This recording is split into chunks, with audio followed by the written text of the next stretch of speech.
please stay off the roads and stay in to help our crews safely clear your streets and get our city back to full operation as soon as possible.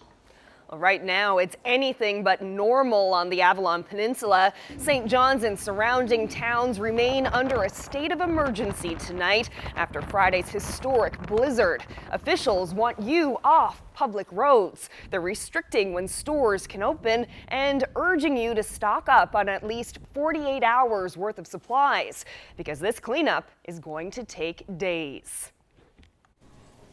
I'm Anthony Germain. You heard Carolyn mention people stocking up. Well, that's what's happening right here at the Coleman's in Mount Pearl. No emergency situation here. It's been lifted. Not so in St. John's. Some people saying maybe it's time for better coordination between the cities in our area. We'll explore that on tonight's episode of Here and Now. Thanks, Anthony. Let's start with a dramatic scene. Canadian Forces troops on the ground in St. John's today digging people out. Those troops are made up of local reservists and personnel from CFB Gagetown in New Brunswick. They're helping clear away all of this snow while St. John's remains in a state of emergency. Let's bring in Here and Now's Peter Cowan, who's live with the latest on the state of emergency. So, Peter, what can you tell us? Carolyn, here in St. John's, that state of emergency is going to continue at least until tomorrow, but the city is trying to address one big problem that people have, and that's that their fridges and cupboards are starting to get a little bare. Let's look at the details of what's going to happen tomorrow. They are allowing grocery stores, corner stores, and pharmacies to open tomorrow within the city. That's going to be from just 10 a.m. until 6 p.m. If you were hoping someone else might do the cooking for you, bad news. Restaurants and bars will not be allowed to open, and you better stock up. The mayor is saying this is a one-day only situation. Buy whatever you're going to need to get you through at least 48 hours. And why are they not lifting the state of emergency? Well, let me show you a little bit of what that looks like. Yesterday afternoon, I actually flew over one of the hardest hit areas on Circular Road with a drone, and you can see just how bad the situation was. At that point, a plow wasn't even able to get down the streets. Since then, they have had a blower that's gone through in order to carefully try and get rid of a lot of the snow. But even if your area of the city may be passable, there are lots of streets that are only one lane, lots of other areas where they are still having to try and dig out. And the problem is, if you allow people to start driving again, it makes it a whole lot harder and a whole lot slower for the crews that are still trying to clear the streets. We really want to get the cars continue to be off the streets because it makes a better way for our snow clearing people to do their work. And you know, when they're trying to work around cars and working through traffic, it becomes more challenging for them. Operations, the emergency center. You got to realize this is 4 or 5 separate cities and towns that we deal with. Each municipality brings in their own state of emergency, have their own bylaws. It'd be great if we could all work together on it. But if you have one area of the Northeast Avalon that's really affected and the others are free to go, it's a job then to keep everyone in. So that's Derek Bragg, and he was one of the key officials inside the Provincial Operations Center where they're coordinating the emergency response. And he's addressing there one of the concerns we've heard, which is why don't communities do things at the same time? And of course, the challenge is that for example, if you live in St. John's and work in Mount Pearl, well, even though your place of business may be open, you're still not allowed to drive on the streets in order to get there. Now, we do know that the emergency measures are going to remain into effect in St. John's at least tomorrow, and they've added one more restriction. They're now banning parking on city streets the whole day, not just in the evening, but the whole day for outside of the downtown area. They're doing that because they want to get those cars off the streets to make the snow plowing a little bit easier. But we still don't know, Anthony, just when things are going to get back to normal. The mayor says they're basically just playing it day by day. How now? Yeah, David Ager in the coffee.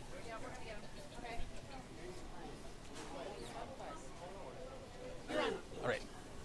Well, I'm Anthony Germain here at Coleman's. We were expecting to get the premier, and we still have to make that happen. However, David Aker, the mayor of Mount Pearl, is right here. Thank you for coming up early. Appreciate that. Anthony, good to see you. Good to see you. Yeah, you so, too. why was the state of emergency lifted in Mount Pearl? We lifted the state of emergency on Sunday because basically we're looking at our residents who are telling us, look, we've got to get out and top up our necessities. We're out of stuff. We want to get out and do a little bit of shopping, not necessarily for things that are not necessities, but Right. the things that are necessities, I should say. And they also want to get out and check on their loved ones, including their animals. So what you saw today is a lot of traffic moving around, people accessing, the stores. Right. And once they got there, basically, they came to Coleman's and Sobeys and Dominion and all those good stores, and they topped up their groceries and home they headed. Now, we will be talking with somebody from Coleman's about some of the challenges and the shortages, but I want to ask you this. Some questions people ask. So Mount Pearl doesn't have a state of emergency, St. John's does. How much coordination goes on between our major cities and municipalities? Well, we're all part of a group that Fire and Emergency Services have brought together.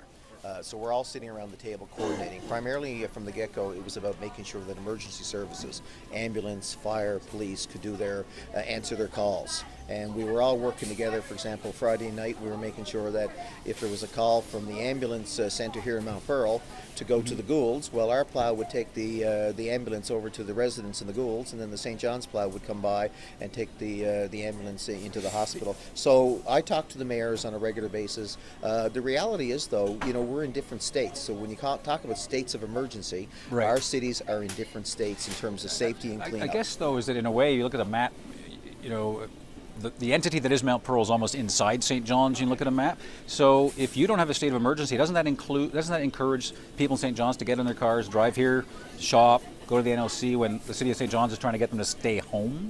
Well, our messaging with our businesses, and many of them are cooperating, is that if you have employees who live in St. John's, please respect St. John's or anybody else who has a state of emergency in place. Okay. We didn't force the businesses to open, and many of the business owners I talked to yesterday, what they were doing is they were coming up with a way of making sure that the staff they Right. brought in this morning were only from, say, CBS, Mount Pearl, and Paradise. Okay, Mayor Aker, appreciate your time. Thank you very much. Thank you, Anthony. Dave Aker, the mayor of Mount Pearl. Of course, this is all about the weather. I'll throw things back to Ashley Brawweiler. Ashley. Well, we were talking, thank you, Anthony. We were talking about how this storm could be potentially an historic storm, and it's definitely going to go down in the history books for here in St. John's. Anyway, 76.2 centimeters of snow fell. That broke the record from 1999. Here, take a look at some of the numbers across the province. It wasn't just the Avalon that saw those winds, especially gusting upwards. What was recorded is 135 kilometers per hour, but at one point through the night, the actual equipment wasn't measuring the wind. So if you take a look at those numbers, 165 kilometers per hour for Bonavista. No idea how much snow fell there, but there's a pretty good idea that somewhere between 60 to as much as 90 centimeters has fallen with this system. And as you headed further west, Grand Falls winds are only recording about 10 centimeters, but Gander saw 100 kilometer per hour winds and about 35 centimeters of snow. Now the good news is we're in for a quiet stretch of weather over the next couple of days, albeit it'll be quite cold. So I'll have all the details coming up. Back to you, Anthony. Thanks, Ashley. So I'm here in Mount Pearl. The premier of our province is in St. John's, and we managed to connect with the premier. Dwight Ball, give me a sense, give me an update on the situation as far as the aftermath of this storm.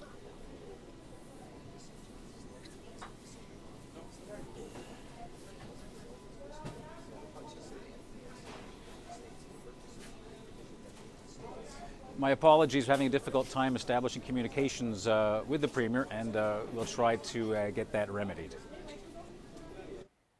Well, some other closure information to tell you about. Schools on the Avalon will stay closed tomorrow. That includes Memorial University, College of the North Atlantic, Academy Canada, and others.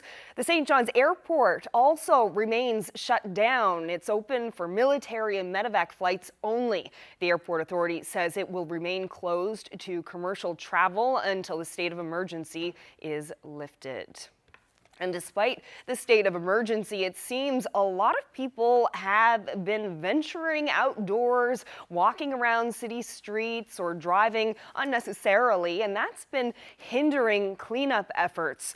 Over by St. Clair's Hospital, some local residents out shoveling their driveways say they've seen a lot of foot traffic and drivers in the neighborhood, and that can cause some trouble for the snowplows. This street was not even passable, and people were coming up and using it as a parking lot to go to the convenience stores that were open. They were actually stopping, parking the cars in the street, and then when snowplows would come by, they would have to back out and go around to another street because there was parked cars stopping the snow clearing effort. They don't look like they're doing much in particular. They're just out for a drive. Again, I don't know what their situation is, but it appears to be a lot of traffic for a state of emergency. Absolutely. Okay, so let's check in with St. John's Mayor Danny Breen for an update right now. Mayor Breen, I understand that you were out today around the city with the Premier, touring around the streets. Can you tell us what you saw? Yeah, we went out to have a look to show the Premier what we were facing.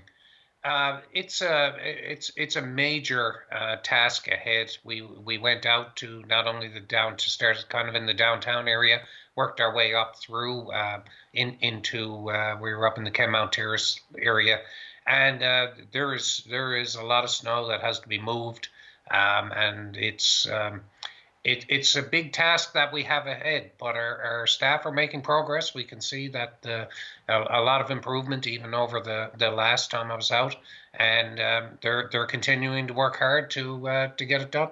How long do you expect the state of emergency will remain in effect? Well, it's going to be extended into tomorrow, although we are giving a break tomorrow so that we can allow people to get to the grocery store and get the food and that they need after being in for 4 days. So that will happen tomorrow between 10 and 6. We've put in a full-time parking ban outside the downtown area, and we've also kept the service stations open. So we're trying to minimize the impact as much as possible and address the needs that are required from our residents. And we understand the challenges they're facing, and we're trying to see if we can address those. So if someone wants to go out to the grocery store tomorrow to get some food, what do they need to know? Like, can they drive there? Do they have to walk? What are some of the restrictions in place about movement? They can drive or walk. We would ask that when they go to the grocery store that they return home, because we do want to get the cars off the road, because our staff are trying to do the cleanup in the area and get the streets opened. So if they could go to the grocery store, get the items that they require, and then return home, it would be very, very much appreciated. How much longer do you think it's going to be before everything gets back to normal? Well, right now we'll reevaluate tomorrow. Our staff made good progress last night in spite of the additional snow that they had to deal with, and they'll get another night at it tonight, and then tomorrow we'll have a look. We're really concerned about the areas a lot of areas where we have a single lane of traffic. That causes a lot of problems. So we want to try the best we can to get more roads widened in the meantime. Mayor Danny Breen, thank you so much for checking in with us, and I'm sure we'll be speaking with you again very soon. Thanks, Carolyn. Right, the city obviously very important. So is the province. Going to try once again now, and hopefully we can connect with Premier Dwight Ball. Premier Ball, thank you for coming on the program. It's good to be here, Anthony. Can you offer the people watching an update? Where do things stand right now? Well, currently right now I'm in the Emergency Operations Center. We set this up since the military and the armed forces have come to the city. And so we're here. What happens here, there'll be a large volume of calls that would have came in here today to this site. So people would have been dialing in with us with issues. Many of them have been individuals, and we've seen well over 100 responses today from the armed forces. They would be helping and supporting individuals in the community. The RNC are here. They've been supporting and helping to drive people to and from appointments, as an example. So there's a very coordinated efforts that's happening right out of the Operations Center, which we set up today on the arrival of the armed forces.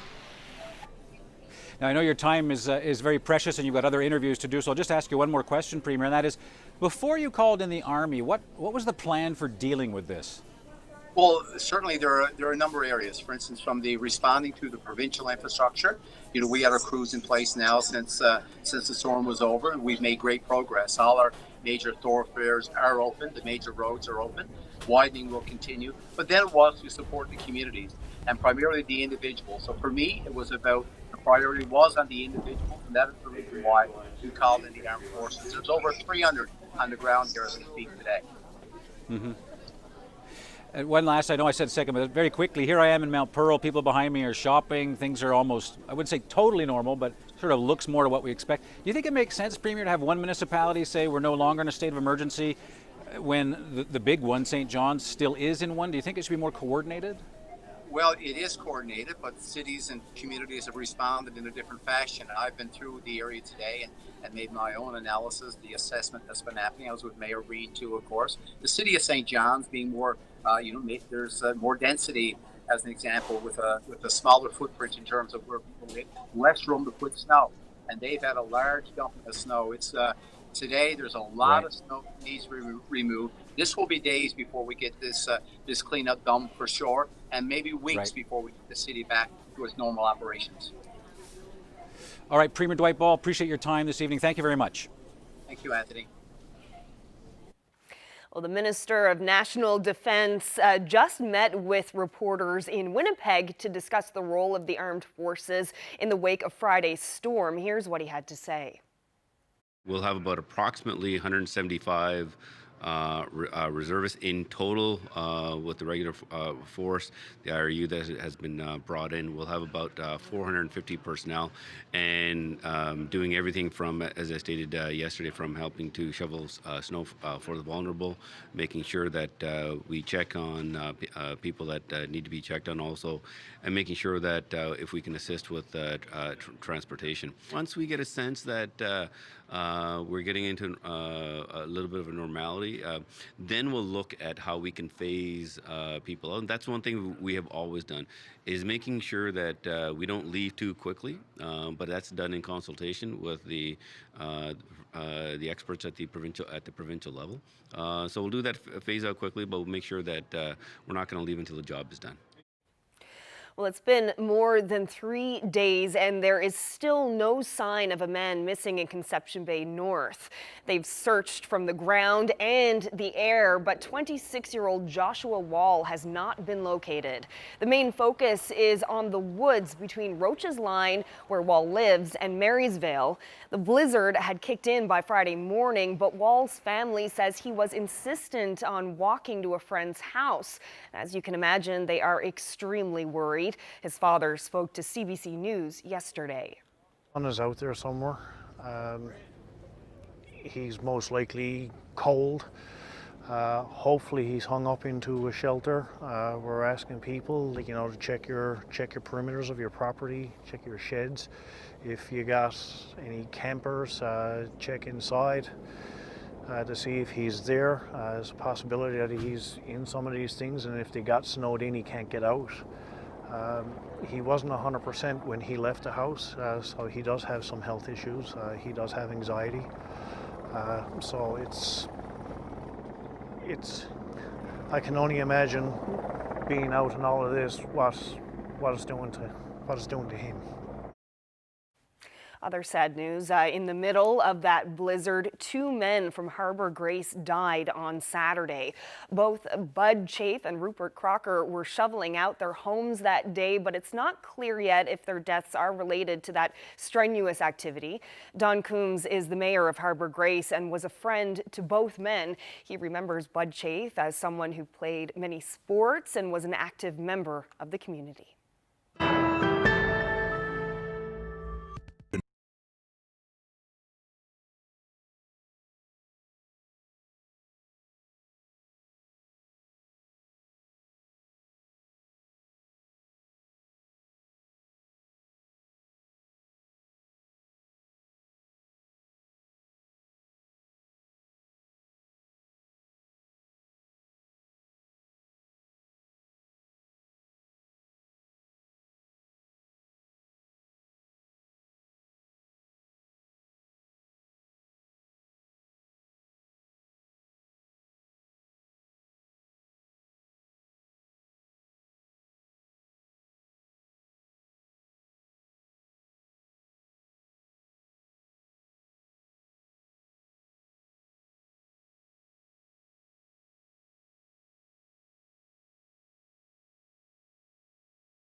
weather update is brought to you by the NL 511 app. Know before you go. Check road conditions, highway cameras, and the provincial plow tracker with the NL 511 app.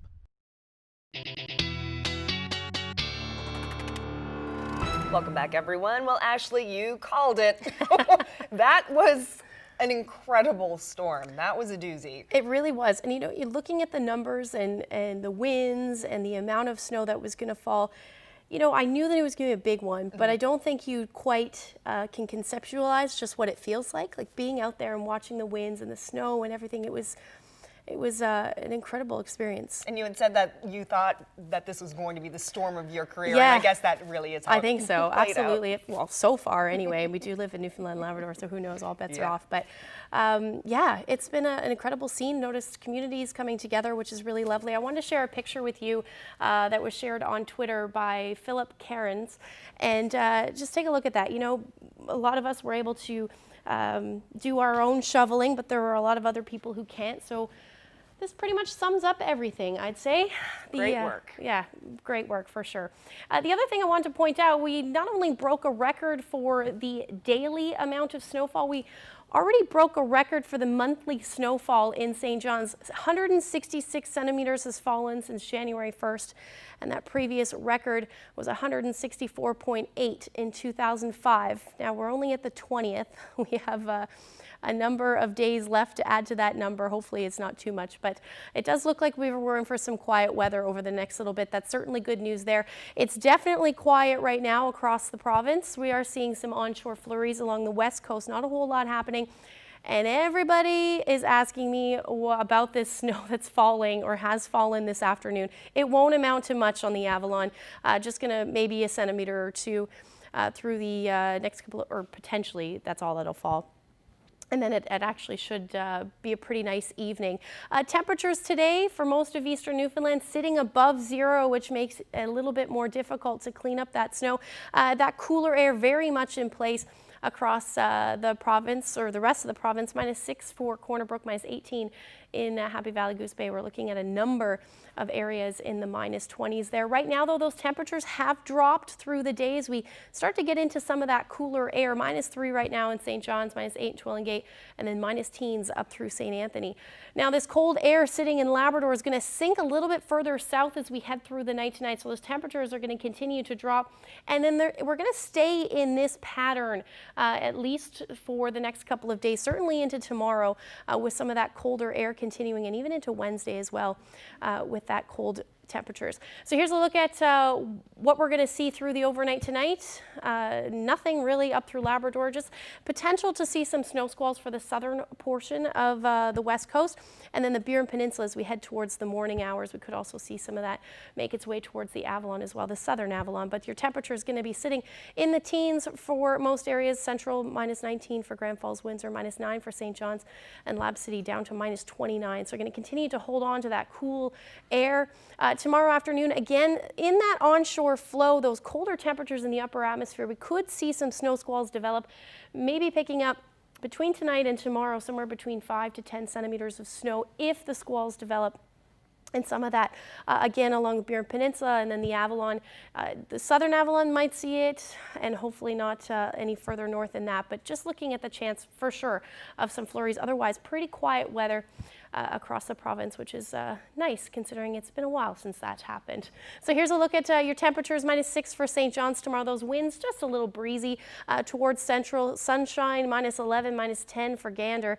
And then flurries up along the northeast coast potentially as well. Same thing along the west coast, -12 for Corner Brook, up through the northern peninsula. Some flurries possible for St. Anthony, -17 in Cartwright. Really just going to be a sunny, lovely day for most. Maybe a chance of a few flurries for Lab City with those winds out of the southwest from 20 to 40 kilometers per hour. So that's a look at your forecast for tomorrow. We'll talk about what's ahead coming up.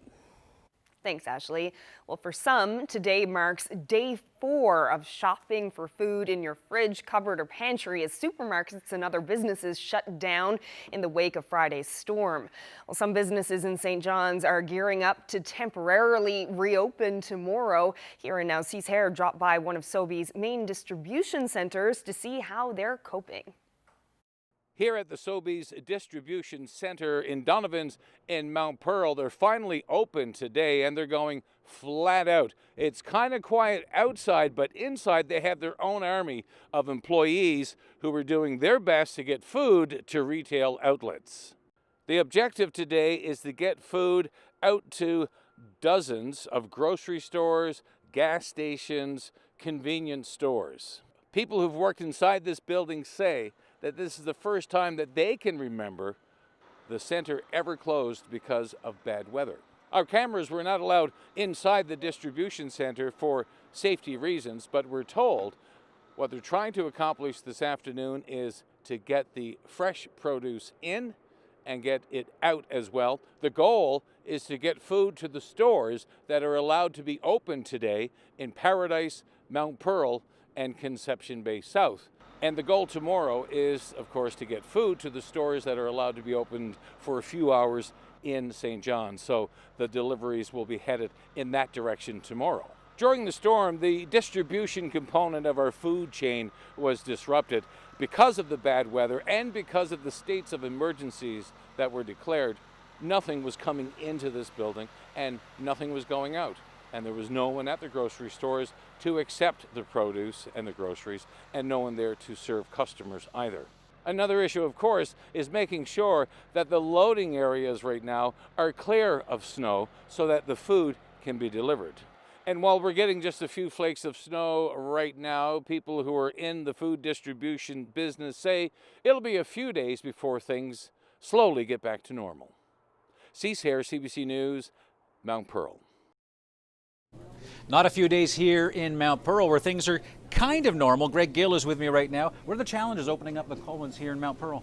Well, I think we've got great support from the community. The staff have been fantastic. Obviously, the challenges will be running short on some products. Right now, we're short on milk, and we might take another day to replenish that. But we got a produce order this morning. We're actually in great shape there. Lots in the meats and in center aisle. So we're actually in really great shape, all things considered. I saw a sign there about bread on the door saying, come back at 11 tomorrow. Yeah, we'll have people in very early tomorrow morning, and I expect as bread hits the shelves, there'll be customers there to take it away. So we'll be ready. Right.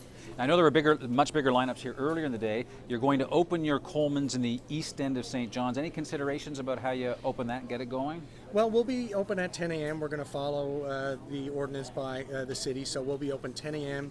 to 6 p.m. in the city. So Newfoundland Drive, Mary Meeting Road, and Belvin's as well. So we'll be ready to go. We've got staff arriving late tonight to help replenish and get ready for what will promise to be another trying day, but people are very positive. Staff and customers coming in seem to be very understanding of the situation, and people are just rolling with it. So it's good to see.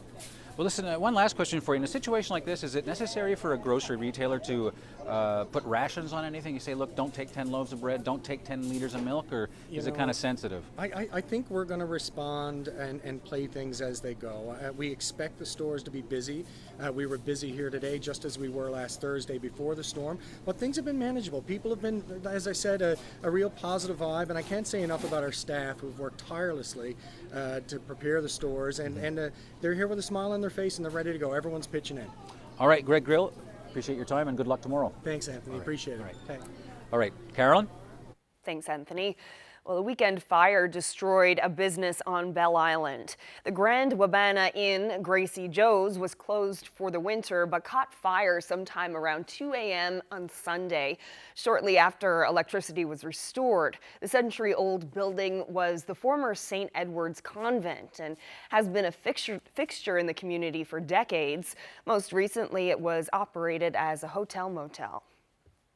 Well, a tragic update to a story we brought you last week on Here and Now. 3 people have died in a fire that engulfed a CBS home Thursday night. This was the scene on Emerald Creek Drive Thursday evening. Police say the remains of 3 people were removed from this destroyed home.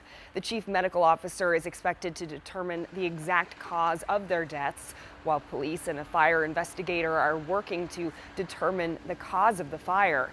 Anyone with information about the tragic incident near the Foxtrap Access Road is asked to contact police or Crime Stoppers. And fire also destroyed this home in Elliston. Firefighters from Bonavista, about 5 minutes away, tried to get to the community on Saturday but were blocked by snow-clogged roads. 2 people who were inside the home were able to get out safely. While the Avalon continues to dig out, the town of Gander is preparing to send help. Resources are coming from the Canadian Forces and the town hall, all while Gander is dealing with a snowfall of its own. Here now's Garrett Berry reports. Before they arrive on St. John's doorsteps, reinforcements are staging here. We had a convoy of Royal Newfoundland Regiment individuals come through last night, so we were able to feed and house them and send them off this morning, ready to do some serious snow shoveling. To help the Canadian Forces operation, 9-Wing Gander is hosting an RCAF air detachment, its own operations center, and dozens of soldiers. With the crews, the additional crews that have come in, the air detachment headquarters, as well as the reservists that transited through, probably about 100 since Sunday morning and right now, and we're expecting potentially an additional 50 or so coming through this evening on their way to St. John's. The search and rescue techs at 103 Squadron are making extra runs, moving people and equipment to and inside St. John's. And base staff have been flat out, preparing for troops to come and preparing for them to come back on the way out of St. John's. Our kitchen, our accommodation staff, our operations staff and planning, our MPs, pretty much everyone you can think of has been engaged. It's definitely an all hands on deck type situation. It's not just military help that is on the way. More reinforcements are coming, courtesy of the municipal depot here in Gander. We're certainly prepared to step forward and offer some equipment and manpower to them to help the effort to get things cleared out in there so they can restore to some level of normalcy. It will be Gander's best piece of equipment, a loader-blower combo, and 2 workers. Well, it's just because it's what you do. I mean, the people in the Avalon are in a terrible state right now, and we have resources. Don't forget, Gander has had 50 centimeters of its own, but the mayor says this is just what you do when you can help a neighbor in need. Garrett Berry, CBC News, Gander.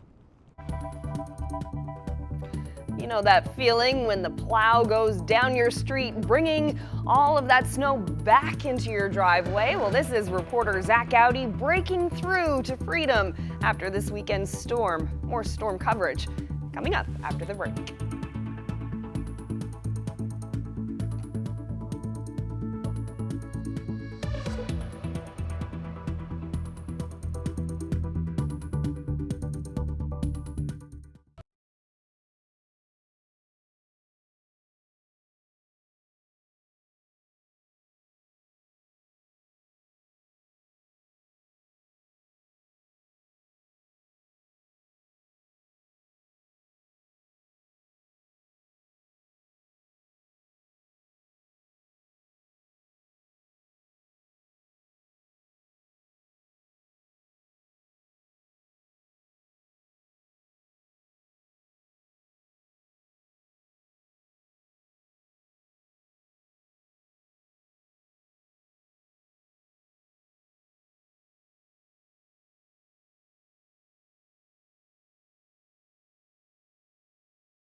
just to give you a sense of all of this, right across the street, right there, one of the largest complexes in St. John's, that's the Health Sciences Centre. And, whoops, and also another major complex just over this way, that's the new science building for Memorial University. Memorial University is right there. If you don't believe me, I can't blame you, but I swear it's true. Some of the biggest buildings in St. John's, right behind me. Big difference in just a couple of days, and it's much happier in here than it was just outside in our parking lot on Friday. I'm joined by Anita Carter, who's been working here for 14 years? Just about, yeah. Okay, so you were here like around 7 o'clock? 6:45 this morning, yeah, raring to go. Raring to go. How was the day? Very busy. Right from the time we opened our doors, we were busy. All right, I so was give me. even on cash. What's that? I was even on cash, out moving on cash. You say even on cash because when you do that, it's because there's so many customers? Exactly, All right. yeah. Any way we can help out, we help out. All right. How are people's moods when you open those doors? Was it a bit of a rush? How was everybody? Bit of a rush. Most people were pretty understanding. You know, when we ran over a few things, they're pretty understanding that, you know, you're in this situation and there are times you're going to run out, but for most part, people were really good. Oh, that's good to hear. Now, you mentioned you're from a part of Newfoundland where I think you said this snow's nutting. This snow is nutting for us when you run around the bay. Where are you from? White Bay. White Bay. It's Yeah. called White Bay for a reason. Exactly. Yeah. We know what the snow is. Right. Cities aren't used to this kind of snow. No, that's true. You know, townies, right? Little gentle. Now, listen. So you came in. If you missed a couple days' work, did that have any impact on you? No, because our aid office is really good with staff. They made sure staff got paid during the snow days. So kudos to our aid office. Our staff are in a very good mood today, knowing that they're getting paid for the days they were off. So we'll say thank you to our aid office because it really meant a lot to the staff. Yeah, well, that would help out a lot of people, right? Definitely. Yeah. So if we got more snow and all that, and you had to stay home, or if they decided to open this up because the weather was really bad, would you be back in here again? Oh, I'd be here even if we were shut down. And if I can get in, I'm going to be in. You're dedicated. I am. I really enjoy my work. Well, listen, it's always nice to meet someone who likes their job, and thank you for talking to me, Anita. Thank you. All right, now I can sort of show the real reason I'm here now. My work here is done. Managed to come here for a reason, and I appreciate your help. No worries. Now, obviously, for some people, this is an absolute luxury. A lot of people struggling over the last couple of days. Here's Jeremy Eaton. So earlier today, Anthony, we met up with two families. Well, actually, because of the snowstorm and reporters here at CBC are so busy, our colleague Kayla Hounslow met up with one family and I met up with another. But they're two separate families facing similar situations, but they have very different stories during the storm. Marie Powell lends a heaving helping hand to her neighbors. After a nearby pole got damaged, her family has been powerless. Everybody around us got power back, but because of the damage, we had nothing. So we had one outlet working. Powell's cold house was filled with her sick 3-year-old, her mother, husband, and a new puppy. Outside, a lot of containers filled with food, chilling in the snow. We do have supplies. I think we're okay. And obviously there's a lot of people without diapers and formula and milk and the whole works. So hopefully the city can gather together and get people situated. But everybody's making the best of a crappy situation or horrible situation. This afternoon, Newfoundland Power said, let there be light, giving the Powells back what they desperately needed. We have hopefully some hot food now and, some hot shower, hot coffee.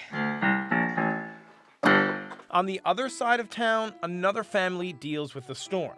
We were lucky because we retained our power for most of it, just a few blips here and there.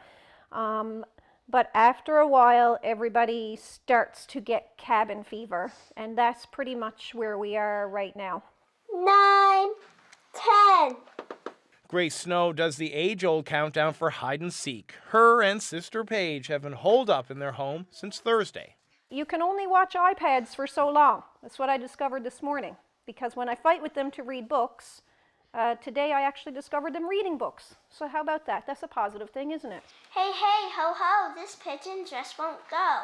Paige, dressed for the weather in her Elsa dress, turned 5 on Friday, the day of the storm. Her parents had planned a family party for her.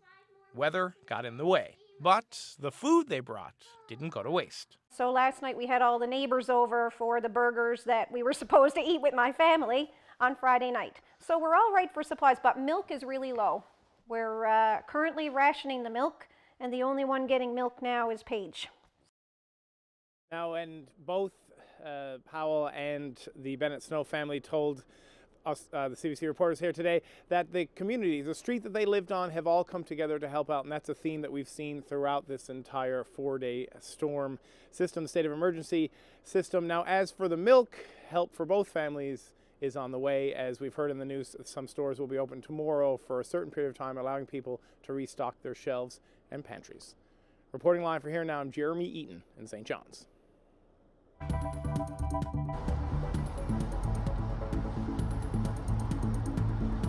Wanna go outside? Let's go outside.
Well, during the height of Friday's raging blizzard, the Snow family, and yes, that is actually their last name, well, they welcomed a baby boy. Levi Jacob Snow was born shortly after 10:30 p.m. Levi's parents lived downtown, and before they could leave the hospital, they had to ensure staff that they could get home safely. So a group of Good Samaritans stepped in to help. On the way to go shovel out, we ran into a plow operator, miraculously. So I pretty well begged him to come help us out, and he cleared the street for us. And behind the plow, to my surprise, was a crowd of 6 to 8 people following with babies in tow and mamas and different bags and stuff and shovels. And by the end of it, we had 15 or more people there to dig us out. It brought me to tears, honestly. It's incredible to see what a sense of community we have when we need it. Newfoundlanders like to complain about the weather a little bit, but when it comes on, we're all here for each other. Well, the storm left thousands without power for long stretches on the weekend. One apartment complex for seniors in St. John's was left in the dark and cold for many hours twice. Here Now's Mark Quinn spoke with some of its residents. I was standing out front with a couple others when the transformer made a noise. It blew, it just went poof, poof, and all you could see is smoke. It's been a long, cold weekend for many people here at Kelly's Brook Apartments on Empire Avenue. The power went out on Friday afternoon during the storm. It came back hours later, but then went out again when there was a fire at the transformers behind me. Thanks to Newfoundland Power, it was brought back again on Sunday. This car was almost completely covered, so it's not surprising that some residents are still shoveling out today. They said they made the best of a bad situation. Oh, you learn how to dress in lots of layers, and how to use the flashlight. But it wasn't too bad. We had lots of candles and flashlights. Cold, but pretty good. All of the more than 100 people who live here are over the age of 60. At least one resident was taken by ambulance for care, and some left with family members before the storm. The ones who stayed say they rolled with the punches. Lived it out just like everybody else. Oh, just have plenty of groceries on hand that you don't need to heat, and just lots of clothes, that's all. And just go with it. There's not much you can do. CBC News spoke with many people here, but we couldn't find one complainer. In fact, they selflessly worried that this youngster was getting cold. They kindly bought me a coffee and told me to put on a hat. Mark Quinn, CBC News, St. John's.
The weather update is brought to you by Belltone, your partner in better hearing.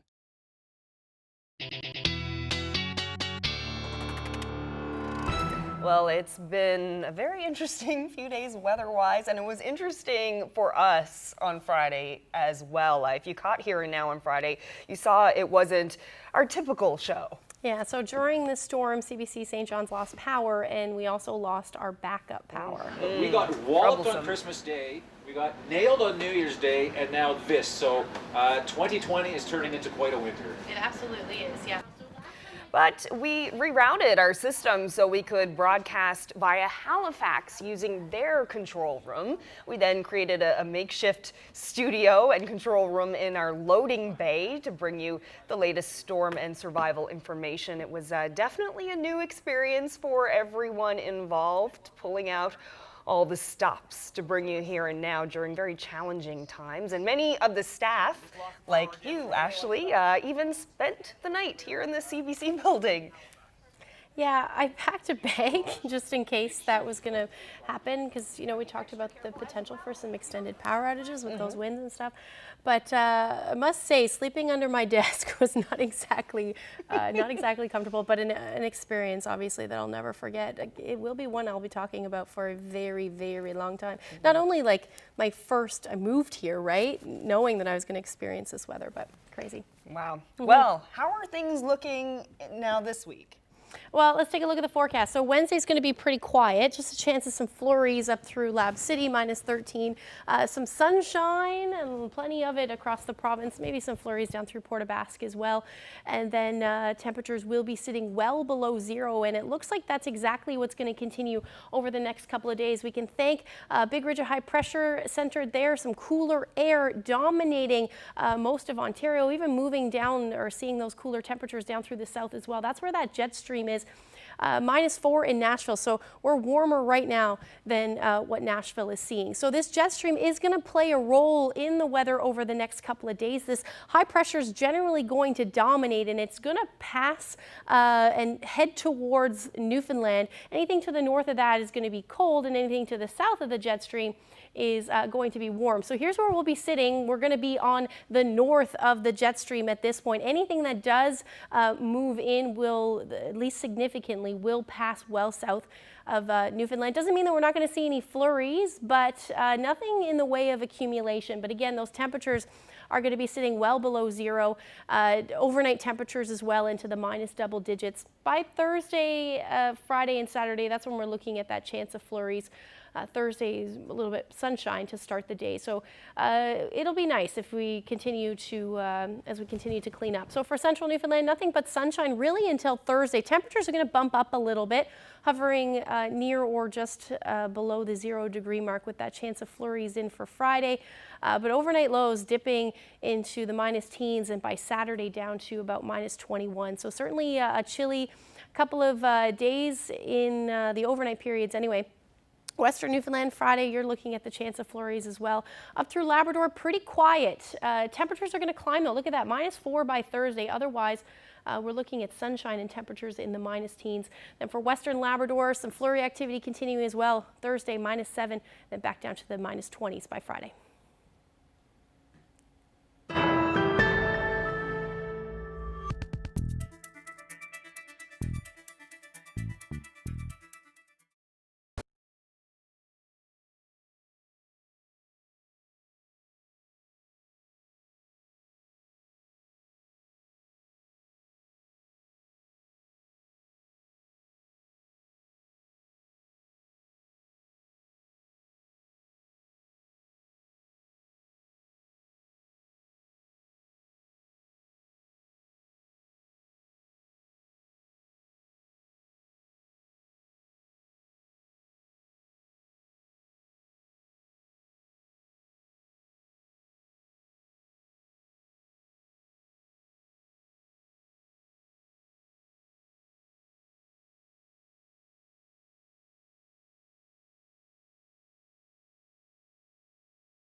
Welcome back.